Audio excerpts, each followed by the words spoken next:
श्री महाप्रज्ञ गुरवे नमः। ओम श्री महाप्रज्ञ गुरवे नमः। ओम श्री महाप्रज्ञ गुरवे नमः। ओम श्री महाप्रज्ञ गुरवे नमः। ओम श्री महाप्रज्ञ गुरवे नमः। नमो अरहंताणं नमो अरहंताणं नमो अरहंताणं। मैं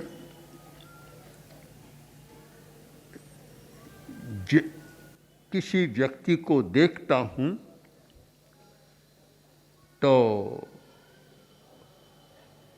उस व्यक्ति की आकृति को नहीं देखता, उसकी आभा को देखता हूँ, उसे समझने का प्रयत्न करता हूँ। और मैं सुख को नहीं देखता, दुख को समझने का प्रयत्न करता हूँ। भारतीय दर्शन में दो बाद रहे हैं, सुखवाद और दुखवाद। सब लोग सुख चाहते हैं, पर दुख को समझे बिना सुख नहीं हो सकता। सुख के लिए दुख को समझना जरूरी है। तो मैंने इस दर्शन का चिंतन किया और इस दर्शन पर मैंने जिया है कि समस्या को समझे बिना समाधान की बात सार्थक नहीं होती। पहले समस्या को समझें। जब समस्या ही समझ में नहीं आती, वहाँ विपर्य होता है, तो फिर बात आगे नहीं बढ़ती। कुछ गोष्ठी थी, मित्र लोग साथ में बैठे थे और जब संपन्नता हुई तब एक व्यक्ति बोला कि लगता है कि पैर शून्य हो गया है, कोई पक्षाघात न हो जाए। दूसरे ने कहा कैसे पता चला? कि पता है, मैं अपने पैर पर चिमूटी मारता रहा और मुझे पता ही नहीं चला, दर्द भी नहीं हुआ, तो ऐसा लगता है पैर शून्य हो गया है। तो पास में बैठे बोला, भाई साहब जरा ध्यान दो, चिमूटी तो आप मेरे पैर पर मार रहे थे। जहाँ ये विपर्य होता है वहाँ गलत धारणाएं बनती है। सही समझना जरूरी है कि हम समस्या को समझने का प्रयत्न करें, और मैंने किया है। मैं समस्या को समझने का प्रयत्न नहीं कर रहा हूँ, मैं प्रयत्न कर रहा हूँ समस्या को पैदा करने वाली समस्या को समझने का, कि कौन सी समस्या है जो समस्या को पैदा कर रही है। आज गरीबी की समस्या है, भूखमरी की समस्या है, दाल रोटी की समस्या है, पानी की समस्या है, बहुत सारी समस्याएं, ढेर सारी समस्याएं हैं। अगर हम इन समस्या को मिटाना चाहें तो शायद संभव नहीं होगा। यदि इन समस्याओं को मिटाना है तो हमें वहाँ जाना होगा कि जो समस्याएं इन समस्याओं को पैदा कर रही है। रोटी की समस्या, पानी की समस्या पैदा कौन कर रहा है, हमें समझना होगा। वह समस्या है हिंसा की समस्या, अनैतिकता की समस्या और अधिक भोग की समस्या, उपभोग ज़्यादा। पानी की बात कहूँ अनेक जैन श्रावक ऐसे हुए हैं कि जो 52 तोला पानी में स्नान कर लेते थे। आज तो शायद कहानी लगती है, कल्पना लगती है, क्या 52 तोला पानी में स्नान हो सकता है? करते थे।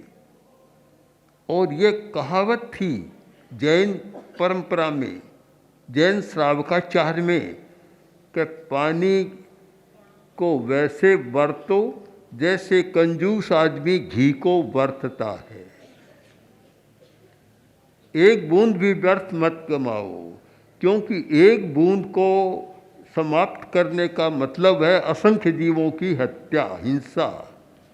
ये एक जो धारणा थी, इस धारणा को अगर आज जीवित रखें तो शायद पानी की समस्या न हो। पीने को पानी नहीं मिल रहा है, बड़ी मुसीबत है और आने वाली है। क्यों आ रही है? कि इतना ज़्यादा अपव्यय हो रहा है, उपभोग ज़्यादा हो रहा है, और जिसका उपभोग ज़्यादा होगा वह समस्या पैदा करेगी। एक सिद्धांत है इकोलॉजी का, सृष्टि संतुलन का एक सिद्धांत है कि पदार्थ कम है, उपभोक्ता ज़्यादा है। उपभोक्ता बहुत और पदार्थ कम, और कुछ व्यक्ति इतना ज़्यादा उपभोग करें तो फिर दूसरों के लिए तो गड्ढा हो जाएगा। एक जगह पहाड़ बनेगा तो दूसरी जगह गड्ढा बन जाएगा। समस्या को पैदा करने वाली समस्या है असंयम। असंयम सारी समस्याओं की जड़ है। आचार्य तुलसी ने अणुव्रत का जो घोष दिया, संयमे खलु जीवनम, इस घोष में मैं वर्तमान की समस्याओं का समाधान देख रहा हूँ कि संयम है तो जीवन है। संयम करो, ज़्यादा खनन मत करो पृथ्वी का, ज़्यादा दोहन मत करो, संयम करो। ज़्यादा पानी का खर्च मत करो, संयम करो। हर जगह संयम करो।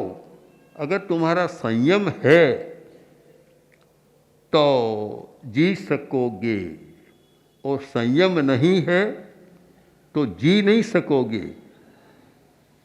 प्रश्न हो सकता है कि जिनके पास बहुत धन है उनकी क्या समस्या है? कि जिनके पास धन है उनको वस्तु मिल जाएगी, किंतु असमानता भी बड़ी समस्या है कि जिनके पास धन नहीं है उनको पदार्थ नहीं मिलेगा तो वे हिंसक बनकर तुम्हें मारने का प्रयत्न करेंगे। तुम कैसे बचोगे? कोई बच नहीं सकता। आज जो अकारण हिंसा हो रही है, मैं उसको अकारण नहीं मानता, उसका भी कारण है कि हिंसा वे लोग करते हैं जिनमें प्रतिक्रिया है कि वे तो खाते हैं, हमें खाने को नहीं मिलता, तो फिर हिंसा करने की भावना जाग जाती है और अकारण गोलियां चलाते हैं, सैकड़ों लोगों को मार देते हैं। हम मूल बात पर विचार करें। मैं फिर उस बात को दोहराना चाहता हूँ कि केवल समस्या को सुलझाने का प्रयत्न है वह सफल नहीं होगा। एक कार्यकर्ता आया और उसने कहा कि बड़ा राजनेता आया और उसने कहा कि ये ऐसा करो सबका हो जाएगा। तो मैंने कहा उनको यह बता दो कि अनैतिकता है, कुछ भी नहीं होगा, पहुंचेगा नहीं वहाँ तक। कितना ही प्रयत्न हो रहा है कि गरीबों तक पहुँचे, पर पहुँचता नहीं है, क्योंकि जब तक नैतिकता की समस्या है नहीं पहुँचेगा। तो मैं दो समस्या की ओर ध्यान देना चाहता हूँ, बड़ी समस्याएं। एक तो हिंसा की समस्या, असंयम की समस्या, और एक अनैतिकता की समस्या। ये दो बड़ी समस्याएं, मैंने एक पुस्तक पढ़ी थी बिग इमोशन, तो मैं कह सकता हूँ ये भी बिग प्रॉब्लम, दो बड़ी समस्याएं हैं। अनैतिकता की समस्या, असंयम की समस्या या हिंसा की समस्या। असंयम की समस्या, जब तक असंयम और उपभोग अधिक रहेगा, अधिक उपभोग, कुछ राष्ट्र ऐसे हैं कि दुनिया का आधा हिस्सा से ज़्यादा, इतना हिस्सा अकेले भोग रहे हैं, और कुछ राष्ट्र ऐसे हैं कि जिनको खाने को भी नहीं मिल रहा है, पूर्ति भी नहीं हो रही है। ये जो असमानता है, ये असमानता एक बड़ी समस्या है, और ये सारी समस्या असंयम के कारण पैदा होती है। तो इसलिए बहुत संक्षेप में जो मैंने कुछ कहा, आप इसे विस्तार से समझने का प्रयत्न करें कि जब तक समस्या की जड़ को समाप्त नहीं किया जाएगा, तब तक समस्या को कभी समाप्त किया नहीं जा सकता। कारण तो विद्यमान है, तो कार्य कैसे नहीं होगा? हम कारण को ही समाप्त करें। कहावत तो सामान्य से चलती है कि चोर को मत मारो, चोर की माँ को मारो। कहावत है, ये कहावत है, पर इस अर्थपूर्ण है कि दिखने वाली समस्या को समाप्त करने का प्रयत्न मत करो, जहाँ से समस्या पैदा हो रही है उसको प्रयत्न करो। और मैं मानता हूँ कि भगवान महावीर ने एक सुंदर दर्शन दिया था, श्रावक के 12 व्रत। अब तक तो ऐसा ही समझा जा रहा है कि यह सामान्य बात है, किंतु आज मैं उन व्रतों को अर्थशास्त्रीय दृष्टि से देखता हूँ। आज उनको मैं समाजशास्त्रीय दृष्टि से देखता हूँ, और आज उनको मैं मानस शास्त्र, मनोविज्ञान की दृष्टि से देखता हूँ। तो ये 12 व्रत हैं, ये वर्तमान की बड़ी से बड़ी समस्याओं को सुलझाने का रास्ता दिखा सकते हैं। इतने महत्वपूर्ण है व्रत, उनको ठीक आज के परिप्रेक्ष्य में नहीं समझा गया, केवल साधारणतः समझा गया। अगर उनको आज के दूसरे शास्त्रों के संदर्भ में समझा जाए तो उनका मूल्य हमारी समझ में आ सकता है। क्योंकि मूल्य है वह कब आंका जाता है? मूल्यांकन तब होता है जब दूसरों के संदर्भ में हम तुलना करें, अन्यथा उसका कोई मूल्य समझ में नहीं आता, कोई पता ही नहीं चलता इसका कोई मूल्य है। मूल्य दूसरों की तुलना में करें।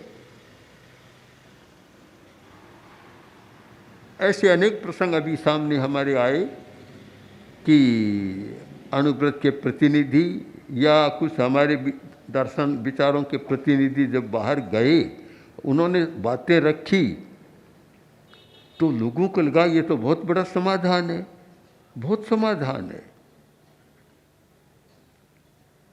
लंदन में अभी शिविर हुआ, उसमें इटली के 20 लोग आए थे, और जब अहिंसा प्रशिक्षण, अहिंसा दर्शन की बात उनके सामने रखी तो उन्होंने कहा कि यह तो बहुत नई बात है हमारे लिए, और इतने प्रसन्न हुए। उन्होंने कहा कि हमने अहिंसा को नए सिरे से समझने का प्रयत्न किया है, और अब हम और ज़्यादा लोगों को लेकर यहाँ आएंगे। तो आवश्यक है हमारे साधु साध्वियाँ, श्रावक समाज, श्रावक श्राविकाएँ सब समझने का प्रयत्न करें कि हम जो सामायिक कर रहे हैं, हम 12 व्रती बन रहे हैं, इनका इतना मूल्य है कि केवल हमारे तक नहीं, विश्व की बड़ी से बड़ी समस्या को सुलझाने का सूत्र इनमें छिपा हुआ है। उन सूत्रों को हम समझें, उस रहस्य को हम पकड़ें, रहस्य की बात समझ में आ जाए तो शायद बहुत बड़ा एक काम हो सकता है। व्यक्तिगत जीवन अच्छा बन सकता है, और एक सामाजिक जीवन भी अच्छा बन सकता है, और हम उससे आगे राष्ट्र और विश्व को भी कुछ दे सकते हैं। इसलिए आप लोग चिंतन करें, और जो प्रबुद्ध लोग हैं, पढ़े लिखे हैं, जिनका अध्ययन है, वे और अधिक चिंतन करें कि हम स्वाध्याय करें। स्वाध्याय गहराई से पढ़ें। बिना स्वाध्याय के, अध्ययन के बिना कुछ पता नहीं चलता, पता ही नहीं चलता। भीख मांग रहा है और कोई उधर से एक दैवज्ञ आया, दैवज्ञ जो भाग्य को जानने वाला या रेखाओं को जानने वाला, उसने देखा कि यह युवक, छोटा युवक है, नव युवक, भीख मांग रहा है। इसका ललाट तो बता रहा है कि ये भिखारी नहीं है। फेस रीडिंग करता है, दैवज्ञ देखता है आकृति को कि यह तो भिखारी तो नहीं हो सकता। पास में गया, जाकर बोला कि क्या कर रहे हो बच्चे? कि भीख मांग रहा हूँ। क्यों? कि क्या करूँ, मेरा पिता बहुत धनी था, मैं छोटा था तब उसका देहावसान हो गया, और जो सारे लोग थे, मुनि आदि, सब ने घर को समाप्त कर दिया, संपत्ति को। अब कुछ पास में नहीं है तो क्या करूं, कोई चारा नहीं। उसने कहा तुम चलो, तुम्हारा घर तो है कहाँ, हवेली तो मेरी है, चलो वहाँ। गए, साथ में बैठे, बातचीत की, और बातचीत करते करते उसने ध्यान से देखा और बोला तुम्हारे गले में क्या है? कहे कोई ताबीज़ है, खोलो निकालो। कहे नहीं ताबीज़ है कि नहीं, खोलो। खोला तो देखा कि उस ताबीज़ में कुछ नहीं, एक हीरा था, इतना हीरा कि जिसको पुराने ज़माने कहते 1.25 लाख का हीरा। तो कह रहे तुम गरीब कहाँ हो, तुम्हारे पास तो इतनी बड़ी संपत्ति है। और उस समय तो 1.25 लाख का मतलब आज के खरबों अरबों रुपये हो जाए, इतनी बड़ी संपत्ति है। बोला साहब मुझे पता नहीं था, अब पता चला तो धनी बन गया, भीख की जरूरत नहीं रही। मानता हूँ कि हर व्यक्ति के पास वह हीरा तो है, पर पता नहीं कि हमारे पास कुछ है। हम थोड़ा स्वाध्याय कर और उसे जानने का, देखने का प्रयत्न करें तो शायद बहुत कुछ पा सकते हैं। ओम आर। हम सिद्ध योगी आचार्य श्री महाप्रज्ञ से प्रेक्षा ध्यान का एक प्रयोग करें। आपको एक प्रयोग कराया जा रहे हैं श्वास प्रेक्षा का। 5 सेकंड में श्वास लेना है, 5 सेकंड भीतर रोकना है, और 5 सेकंड रेचन करना है, और 5 सेकंड बाहर रोकना है। इस प्रकार 20 सेकंड में एक श्वास। सावधान रहे, श्वास भरे, भीतर रोके, रेचन करे, बाहर रोके, श्वास भरे, भीतर रोके, रेचन करे, बाहर रोके, श्वास भरे, भीतर रोके, रेचन करे, बाहर रोके, श्वास भरे, भीतर रोके, रेचन करे, बाहर रोके, श्वास भरे, भीतर रोके, रेचन करे, बाहर रोके, श्वास भरे, भीतर रोके, रेचन करे, बाहर रोके, श्वास भरे, प्रयोग संपन्न। तो ये ध्यान के बहुत छोटे प्रयोग कराए हैं और इनका स्वयं बार बार अभ्यास करें तो एक अच्छा अभ्यास हो सकता है। ओम आत्म।